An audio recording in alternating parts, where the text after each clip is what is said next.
This is Tim Hurley, and I am talking to a guitar player for Hardy, Rhett Smith. How you doing, man? I'm doing great, Tim. Thanks for having me, man. Thank you so much for being on the show. It's funny because we were going back and forth a little bit, trying to figure out a time that's going to work for everybody. And then you kind of went MIA, and I'm like, what's up with this dude? He just ghosted me a little bit. And then I look in your socials and you got engaged. So I guess that's a free pass for sure. Congratulations. Well, thank you very much, man. I appreciate it. It was a heck of a time trying to get home to do that in like 48-hour window I had before we went back up to Canada. And I've luckily pulled it together. But yeah, man, I didn't mean to leave you hanging. I'm sorry about that. Oh, please don't apologize to me. That's awesome. So did you have something planned out or what was the motivation to get it done in that 48-hour window?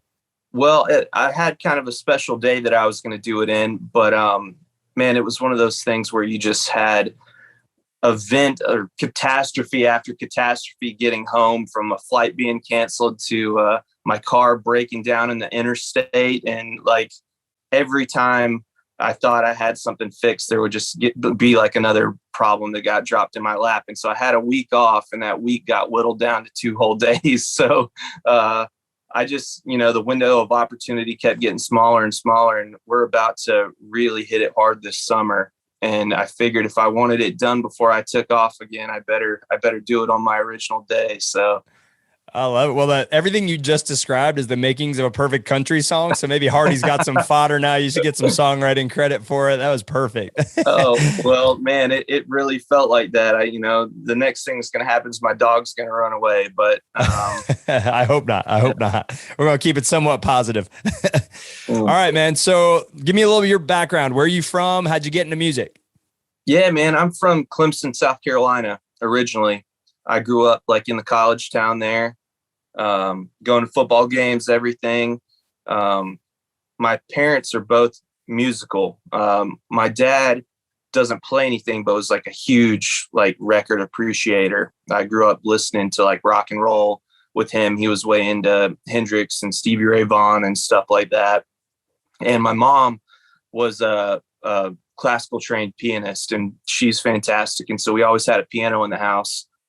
And man, I used to, if I was lucky, I got to stay up and watch Austin City Limits with my dad. It came on at like 10 or 11 p.m. on a Saturday night. And I remember when I was probably 8 years old or so, we were watching Vince Gill, and my dad pointed out and said, "Hey, that's a Fender Stratocaster. Those are the coolest." And I was like, man, I think I need a Fender Stratocaster. So that kind of started my obsession with the electric guitar. And I got really, really into the Red Hot Chili Peppers. And so John Frusciante from the Chili Peppers was kind of the catalyst that really made it click for me and made me want to do it. And watching that Under the Bridge music video where he's just dressed in like the goofiest, most 90s like hodgepodge outfit, playing this Jaguar, and I was like, well, that's the coolest thing in the world, and that's what I want to do. So that was my start, man. And I started playing very shortly after that, probably 10 years old. I'm 32 now. But you know how it is when you're a kid, you're 10 years old, you just want to run around outside and play Nintendo and stuff. So trying to learn like Hendrix songs at your first guitar lesson doesn't really go so well. So luckily my parents, they kept me in it. I kept taking lessons, even though I didn't really have the dedication. And then by the time I tried to give it a serious go, like in middle school or so, I kind of had a little bit under my belt, and it was just easier to get into at that point. So very cool. Very cool. Yeah. So your parents didn't beat it into you. They they give you the light-handed treatment here of support, but not overwhelming. Yeah, absolutely. And they're the coolest parents ever. I've been very, very lucky to have such supportive parents. My dad, he was a professional motocross racer back in the day and still races to this day. He's in his 60s and is like winning vintage, like national champion races through like the ARMA League and stuff. And so I always had weird jobs in the family. So they were more than accommodating in me kind of chasing my passion and trying to make this work. So yeah, very it worked cool. out. Yeah, that's awesome. Well, since you're a Red Hot Chili Peppers fan, I'm going to just tell you a quick story. I used to work in events. years ago. And Flea was actually at one of these events. It was in Las Vegas, and it actually snowed in Vegas in November. And we had private jets for a bunch of these celebrities, and he was one of them. And so everybody got my cell number, and it was up to me to kind of keep people posted on when the flights were going to leave. And he was so cool, by far the coolest guy, but he was petrified about us trying to leave too early. And he would tell me he was like, whatever it takes, we're fine on the ground. Don't send the plane out early. Please tell the pilots that we're fine. We don't need to get home. But he was so cool, so gracious. And it was a really funny memory of mine from long time ago, but very cool. I'm glad to hear that, man. I've always heard that he was a really kind person, and I know he does a lot of social work and stuff for children. And, he has that like music conservatory that he, teaches kids out in the Los Angeles area. And so it's always awesome when you hear somebody like that, that's like a larger than life character, is as cool and as great as you would hope they are. So yeah, they say don't meet your idols, but he's one of them that, that's okay. Not that he was your idol, but if anybody idolizes Flea, he's a good dude. You can take it from me. Absolutely. So how did you make the move, man? You're hooked up with somebody, Hardy, who is absolutely blowing up right now, but Nashville is a super competitive scene. Did you move to Nashville first, or did you get brought in? How did it all work out? Oh man, that's a funny story. I originally came to Nashville. One of my college roommates and good friends from back home beat me here by a couple of years. And he ended up going to MTSU and studying at their audio engineering program. And he got his kind of roots dug in and said, hey, you should come check it out for a weekend. And there was a guitar event, Paul Rhett Smith Guitars, who I used to do a lot of work with and have a lot of friends there. And they were throwing a party for their Nashville artists. And so I came along and just went to the party and kind of realized a lot of guys that I looked up to and that were great players that weren't necessarily country guys, were also living in town doing their own things. And that had a nice kind of allure to it, I guess. And being around people that kind of push you and that you can have healthy competition with, I think is really valuable. But I moved here shortly after that. And about that time, I kind of got a gig that was based not in Nashville. I started working with Lyle Lovett in about I guess it was the end of 2016, beginning of 2017. And man, you want to talk about idols you should meet. That he's like the kindest dude. And what an amazing person. But so I started working with him and didn't spend a day at my new place in Nashville I had just gotten for, a couple of years probably. So what were you doing for Lyle? Were you touring with him, or were you doing session work? Yeah. Or? I was on the road with Lyle. And that was such a amazing experience, just having all these guys that are like legendary players. Like Paul Franklin would be out playing steel guitar with us, and Matt Rollins on piano. And then we've got like the original Muscle Shoals horn section, like Charles Rose. And like, those are the kind of dudes that were on stage with us every night. And I was, the youngest, most inexperienced guy there, but they were all so welcoming and awesome to me. And I learned so much so fast, but, man, I basically got off the road with Lyle and had some downtime here in town and took a couple of gigs just filling in with people. Some artists around town that they would need a guitar player one weekend or a fill-in or something. And I said, yeah, I'm all for it. And so I did a fair bit of that in between other tours. And, I was going to say, can you just elaborate on that a little bit just for our listeners? Because the Nashville culture is such where people fill in all the time. I mean, I used to split time in Nashville. You go to the Whiskey Jam or you go to some of the rounds and you'll have some band members being like, I actually forgot the name of the person that we're performing with tonight. I know 3 songs and that's it. I mean, it's kind of the culture, right? That is absolutely the culture. And that's a shock. I'm, coming from, I got really into like heavy metal and stuff like that when I was a teenager. And, a band is a band is a band. There are 4 guys or 5 guys and you all, are so used to playing with each other. But, you know, in Nashville, it's like a revolving door of more than capable musicians that they're playing for their dinner, you know, that it's work for them. And it's just a different professional mindset. You come in, you be prepared, you're equipped to pick up these songs on a fly, read a chart.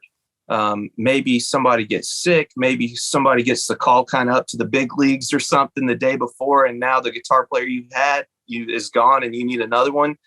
And so, you know, by no means did I develop a reputation or anything like that. But, you know, you work with the same management groups a couple of times and they say, hey, this guy worked okay for us when we needed a sub with them. And, you know, I just ended up doing it with a few people. And sooner or later, that led to kind of a serendipitous moment. I met the other guitar player with Hardy, Justin, at a brewery of all places. And we kind of traded stories because he was taking pictures for myself and my now fiance. And we kind of did the, you know, oh, we'll take a picture for you if you take a picture for us thing. And we traded stories a little bit. And then, man, less than a few weeks later, I got a call from a Nashville number I didn't know. And it was their management group asking if I'd be interested in filling in with them. And that's how it started, man. That is insane. That's a Hollywood story in Nashville, Tennessee. Can you tell me what bar you were at or what brewery? Man, yeah, I was at Burial Beer Company. So shout out to Burial. They're some of my absolute favorites. And Tim, the brewmaster over there, is like incredible. They're kind of like a metal themed brewery, but they do awesome stuff. And so, you know, I'm at one of my favorite places and met this guy, and it could have just been a dude I high-fived with and then moved on, but it ended up being, you know, the job I've had for the last 3.5 years. So, and you mentioned obviously being a fan of heavy metal. It's a metal themed brewery that you're talking about. Yeah. You want to talk serendipitous? Hardy's a dude that is definitely embracing the hard rock of, you know, of country music, if you want to even call it that. His shows are bananas now. And how cool is it for you to be able to unleash that while being in a quote unquote country band? It's perfect, man. You know, you would kind of laugh at the amount of previously metal bands and hardcore bands, guys that now have jobs in country music, because sooner or later, you know, you want to have a career and you want to get to really work and the music you're playing, you know, like I mentioned, these guys that sub in and out and you pick things up on the fly is kind of secondary to what you're doing for a living. And you realize, hey, I could be happy playing guitar for anybody as long as I'm playing guitar for work. And you're lucky to even get to say that you're doing that. But the first show with Hardy, you know, I met everybody. Sam Burke, he was our tour manager at the time. He's my guitar tech now, and one of my best friends. But I meet these guys for the first time. You know, I've only talked to them on the phone and they're all tattooed up. I don't have any tattoos, but, you know, I was like, these look like my people. And next thing you know, we're listening to like death metal and hardcore stuff in the car. And then I met Hardy. You know, our first 3 shows, this is funny. We were at the Fillmore in Philadelphia. We were at the Gramercy Ballroom in New York City. Some serious venues here. Some serious venues. Venues, yeah. And then a place in DC. I can't remember the DC place, but I didn't know Hardy, you know, and I didn't know his music. And I learned this stuff kind of in a hurry, and I could hear the influence of some of the heavier rock stuff even then. But he hadn't fully kind of decided that's what he wanted to do yet. But I met him and, man, we hit it off. And the drummer at the time, Jacob Durrett, he used to play in a band that was a metal band, and that metal band had toured with my old metal band. And it was like, man, I feel like I really have a connection here. And I did a show with them that night, and Hardy just said, hey, would you be interested in being in my band? And it was a nice change of pace, feeling like I mentioned earlier, you know, a band is a band. There are 4 or 5 guys and we're all buddies, and we're, you know, it's a process of playing off of each other and just feeling like a cohesive unit. And I felt like I immediately had that and had a camaraderie that I hadn't had working with just some of these other artists. And I said, yeah, even before I'd really kind of thought it through, just because I enjoyed hanging out with new friends so much and had so much fun playing with them. And I didn't really know where that gig was going, but for like the first year and a half, I didn't even play a show with them that wasn't sold out. And that's crazy. How quickly it grew. You know, it was amazing for me to just kind of get cast into it and then it really take off like that. So it seems like it was less of a transition for you than it was for Hardy in some ways, because as an artist in Nashville, you're kind of walking the line. You have to find your identity, right? You got to figure out what's going to work for you. It's going to work for management. What's going to work for your fans.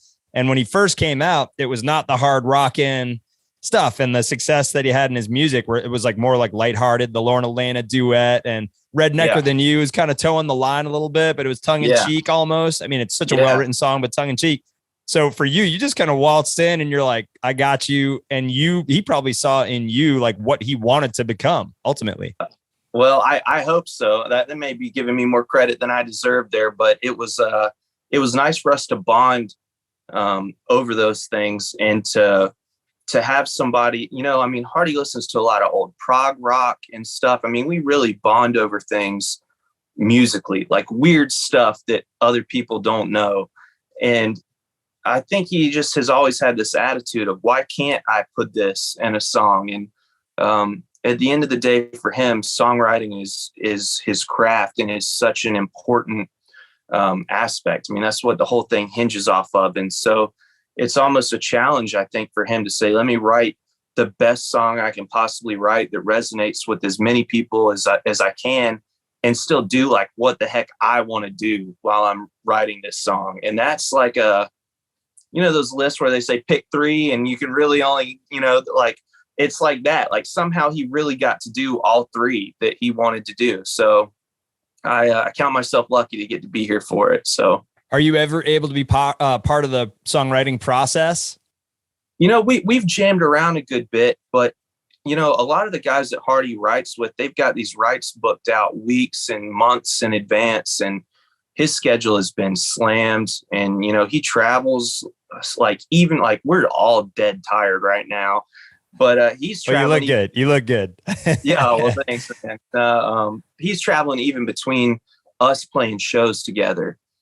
So I haven't ended up on like a write or anything, but we definitely trade riffs and hang out and talk about songs and stuff. And I think once we kind of get to, I may be speaking too soon, but I think once we get to like a better stride in our year and things kind of die down a little bit, that may get revisited later. Cause I definitely love to play that heavy stuff. And I think have a lot of the kind of, like complementary ideas in that department. So very cool. Are you a lyrics guy at all yourself? Yeah, absolutely. For me, like I just always have played with singers though. And it was a lot easier for me to churn out a riff that might take them a long time to do. And I could just kind of toss out off the cuff and then they've already got a great chorus or something to go with it. So I kind of end up staying in my role a little bit more, but I've definitely got songs and I definitely got lyrics as well to those. So is anything that is out for the public to see? Do you have any solo projects at all? No, I used to play with a band called Wretched that was a metal band back in the day. And they've had plenty of records come out long since I've even been with them. And that stuff's all available online. And before that, I was in like a post-rock band called Hope and Anchor. And that stuff's all available online too. And it's kind of influenced by like that Incubus kind of alt rock stuff, but then a lot of more underground things like Thrice and Explosions in the Sky. It's kind of like a mixture of everything that I used to just really like to listen to. So if you ever get to El Paso, Texas, there's a great bar called Hope and Anchor. And I did see cool. I did see a couple of your videos on YouTube where you're absolutely shredding. And it's funny for the country fans to see, because it's definitely not a country music solo, but no. you're killing it. But a great bar if you ever get the chance. Yeah, dude, I'd love to check it out. That's cool. So how does it work? You mentioned the cohesiveness of the band. Is there a band leader? Is there somebody that quarterbacks the whole process? Man, not really. At this point, we have a guy that is designated band leader, Harry Myrie, who you may know, or the listeners may know from kind of YouTube fame. He would hate it if I said that too, but we'll obviously link to that here now. Yeah, no, he's a wonderful drummer and just such a like deep musician, but Harry is also like the tech savviest person in the world. And he handles all of our tracks and like our computer stuff that's got to keep the show running and the click and everything like that. And can you take a second to describe that a little bit? Because I know a lot of our listeners don't even know what goes in behind the scenes to a show. Oh my gosh. So with a tour like this Morgan Wallen tour that we're on right now, we have a very strict and specific window of time that our show has to fit within. What do you got? 45 minutes, or is it 30 or 45? Exactly. Yeah. And so we, from the start of the intro song that would signal the lights to come down to us walking off stage and then pushing the set carts off, that is all very, very strictly monitored and regulated.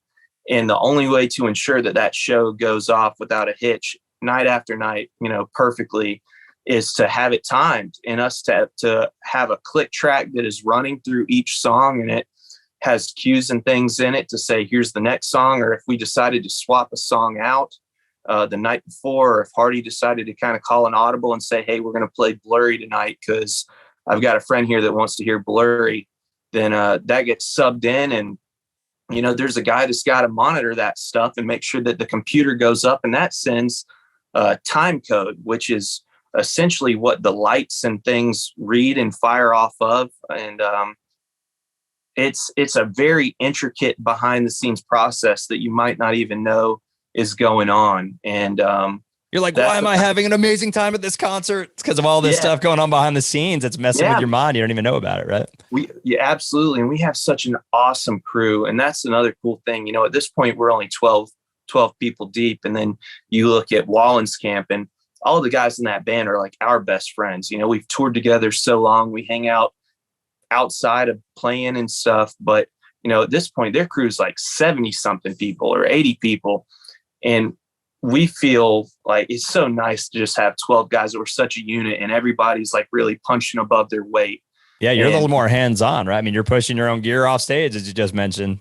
Yeah. I mean, at this point, I got to give another shout out to Sam and Hunter, our techs, and Darian, because they're doing the majority of that pushing while we're either rushing in or out, and, but man, that they make the show go off so well and perfectly. And that's something I really take pride in with us as a band is I think the quality of our show is just top notch for the size of the organization that we really are right now.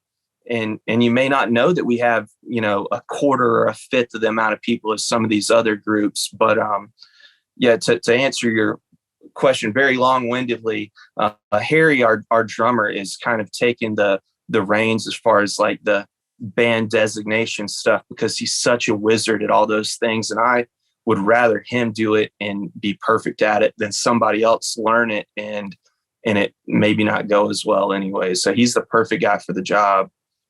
So you've been raving about the band, the cohesive unit that you guys are. Of course, when you're on the road, you're in super tight quarters, although it sounds like you guys are doing fly dates right now. So are you in a hotel or a tour bus when you're on the ground? Man, a little bit of both.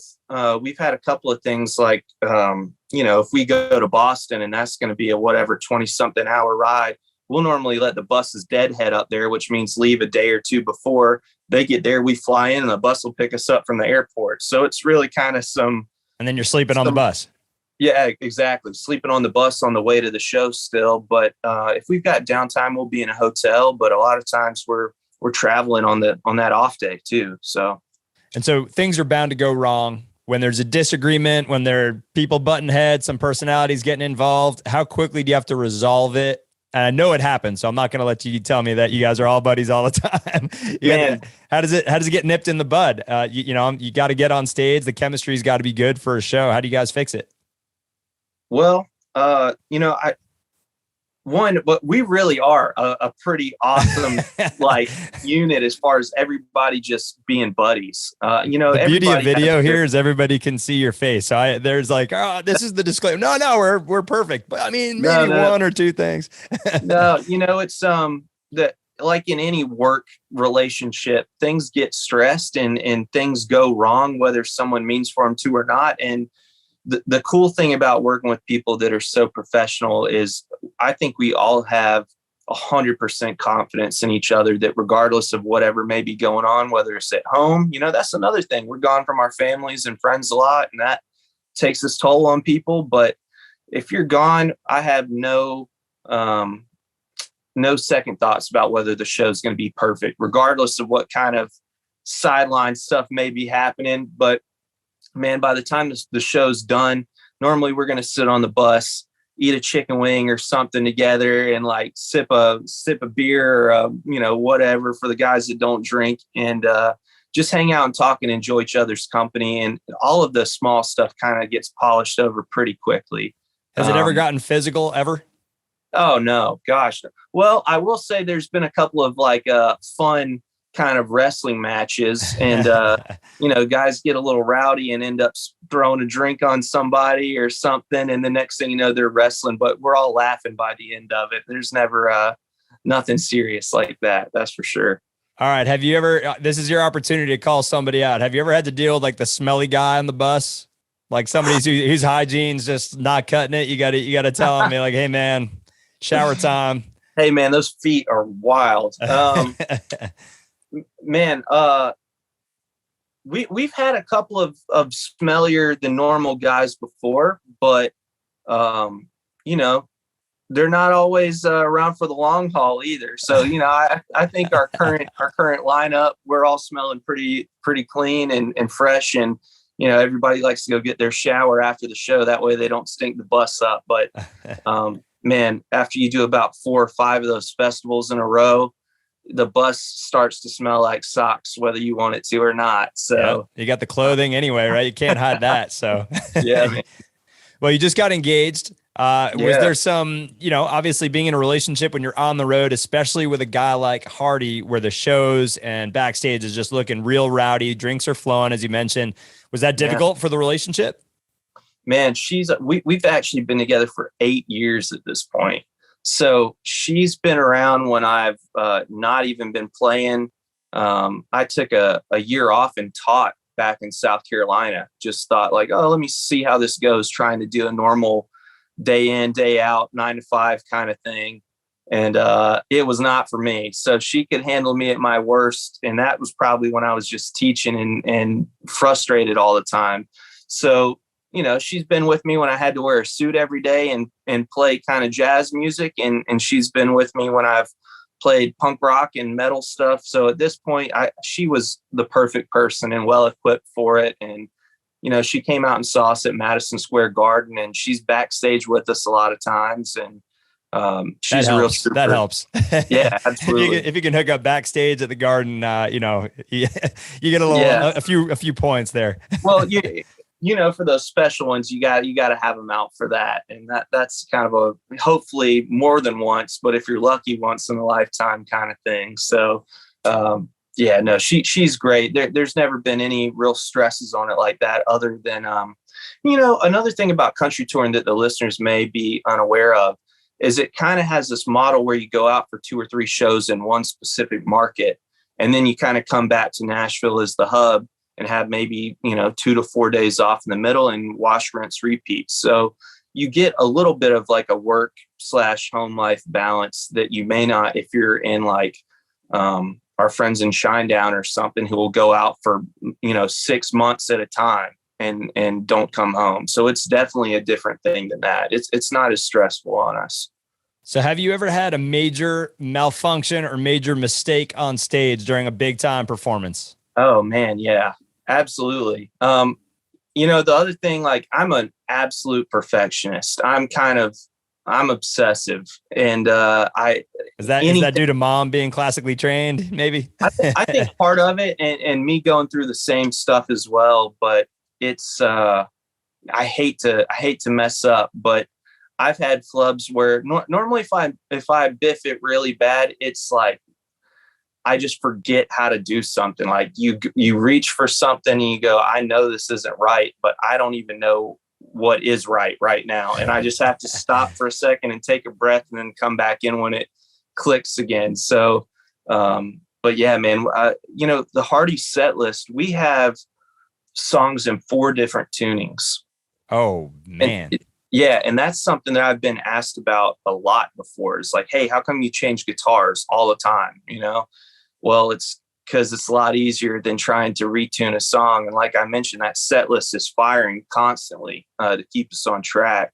So back before we had guitar techs doing all of our switches for us, it was way easier to start a song and then realize this is not the right guitar. And I'm a half step off, which let me tell you, there's nothing closer and further away from right than a guitar a half step off. So you have to be kind of a genius to figure out how to solve that in real time. Is it easier to just not play, grab the correct guitar? Yeah. Yeah, it's easier to just swap it, man. At that point, it's like, all right, I've already wasted 10 seconds. We're just going to come in when it's right. So were there any repercussions for that? Did you ever get, mistakes are going to get made, but have you ever had, a talking to or any kind of aftermath?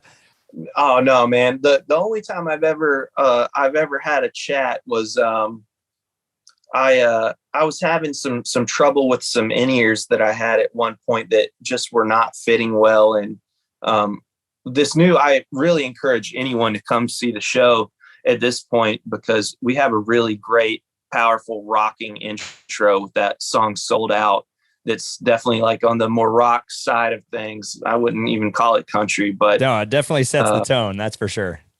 Yeah. So I start that song like kind of alone, and we do this kind of guitar solo thing at the beginning. And I just kept like 2 or 3 days, I kept missing the click. And, if I'm a beat or two off, it's really throwing stuff off. So Harry kind of saved the day and came to my rescue, and we put some adjustments in there. But so that's the only time that we've ever even really done that. And Hardy's, very flexible, and he forgets lyrics and laughs. I mean, we laugh on stage. We have a good time. And if anybody does something goofy, we hear each other in our ears. And a lot of times we'll get in the talk back and say like, hey, I heard that, or like, oh, what's going on? But we give each other healthy fun criticism, I would say. So nothing serious. It looks really sincere when you guys are up on stage. Is there an element of choreography to your shows, or is it 100% natural when you guys are performing?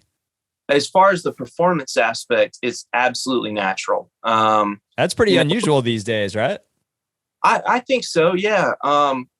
We have certain points in the show that are like a moment where it's like, okay, Hardy's going to go talk to people here or something like that. Or he's going to go behind the drum riser so that we can have this moment, and then things will kind of come back, and it's more powerful when he gets back on stage. But the actual performance aspect of it, there's no choreography. It's just like 3 dudes that are all like rock and roll guys just kind of going for it. And I mean, this is another thing I get made fun of a lot. I just laugh when I'm on stage a lot, and people be like, you're always laughing or making a face. And man, it's just because we're having fun. Like, I know, as a musician, if you're laughing, it's like the ultimate compliment. Like when you're playing, if somebody plays something and it makes you laugh, like that's awesome. So we have a good time together, and it's just us naturally enjoying each other's company and playing together. So can you give me any dirt on Hardy, any idiosyncrasies, any weirdness behind the scenes that we can call him out for next time I interview him? Oh man. Goodness. I'm going to have to think on that for a minute, man. He sounds like an angel. He's the best, man. God, I don't even know what it would be right now. Everybody tends to pull back when I ask that question. They're like, "Oh no, he's pretty much perfect." Oh yeah, no, he's my boss, but he's my friend as well, And if you can't give your friends a hard time, then who can you give a hard time to? And so I almost wish I was a little better prepared to give you something like really juicy that we would all crack up about. But well, next time, I hope we are able to do this again. I got one more question for you. Yeah. If you weren't touring with Hardy and you've run the gambit here, you've toured with Lyle, and it sounds like you're obviously a fan of metal music. If you weren't touring with Hardy, what band or artist would you absolutely love to perform with? Gosh, man, it's got to be Thrice. Thrice? I don't know if you know Thrice, but they're they're absolutely my favorite band in the world. And there's just not a group of like 4 dudes that are that inspiring outside of like the Beatles, as far as I'm concerned. They're a next level band, and it would be incredible to play their music. But have you been able to meet them? I have met them, man. I bet I've seen Thrice like 30 or 40 times over the last 20 years. They were like one of my absolute first concerts, and I follow them around like a groupie or something. I'll go to 3 or 4 shows that like on one tour if we're not on the road too. That's the problem about playing, man, is you get out there and then all of your concerts you want to go to are still happening, whether you're around for them or not. So, but yeah, they're fantastic dudes. They're all awesome, and they're good people. They're great musicians, but they're really inspiring for me. Very cool. Well, Rhett, I've taken up so much of your time already. I really, really hope we can do this again, because I got so much more to ask you, and it's been so great having you on. Such a likable guy. I got to tell you, you remind me of my brother in looks and just the nicest eyes, so I can understand the engagement here. But it's been a real pleasure. You can't see me, man. That's why. I love it. I love it, man. The pleasure's all mine. I really appreciate you having me on. This has been a blast for me, and I'm thankful for the opportunity. It's great to get to meet you and chat with you, and I hope we do get to do it again soon. No doubt. No doubt. Well, safe travels. I can't wait to see you guys when you're out west, and all the best to you and your engagement. Well, thank you, brother. I really appreciate that, dude. Thanks, man. We'll be in touch. Have a great one. All right, you too, buddy. Cheers.